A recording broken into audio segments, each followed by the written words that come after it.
বললেন, আল্লাহ তুমি না বললে যে ইস্তেসকার নামাজ পড়ো, বৃষ্টির নামাজ পড়বো, বৃষ্টি দেব। আমি তো উম্মত সব নিয়ে তোমার হুকুম অনুযায়ী নিয়মতান্ত্রিক ভাবে বৃষ্টির নামাজ পড়লাম, এখনো বৃষ্টি হয় না কেন?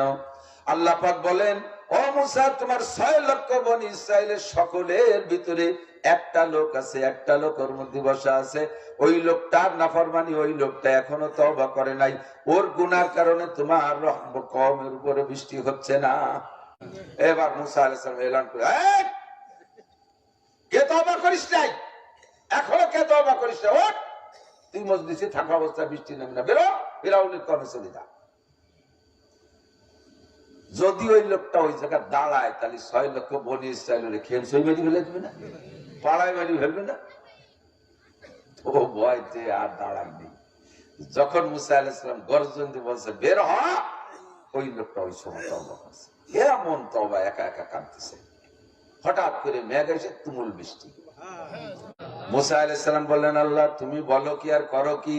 তুমি না বললে যে একটা লোক তওবা করে নাই, ওকে মজলিস থেকে বের করার আগ পর্যন্ত বৃষ্টি হবে না। আমি তো চতুর্দিক লোক লাগাই রাখছি, দেখি কোন লোকটা বিনা তওবায় বসে রয়েছে, তার কারণে এত মানুষের কষ্ট হচ্ছে, বৃষ্টি হয় না। ওকে আমি দেখার জন্য লোক লাগাই রাখছি, অথচ কেউ তো বের হলো না এখান থেকে। অথচ তুমি এর মধ্যে বৃষ্টি দিয়ে দিলে, বললে যে একটা লোক বের হওয়ার আগ পর্যন্ত বৃষ্টি হবে না। লোকটা তো বের হলো না, বৃষ্টি দিলে কথা কেমন আর কাজ কেমন? আল্লাহ পাক বললেন, মুসা, যেই লোকটা এতক্ষণ তওবা করে নাই, ওই লোকটা এখন তওবা করেছে। এতক্ষণ 6 লক্ষ বনি ইসরাইলের তওবায় আমি বৃষ্টি দেই নাই, ওই লোকটা শেষমেশ তওবা করেছে।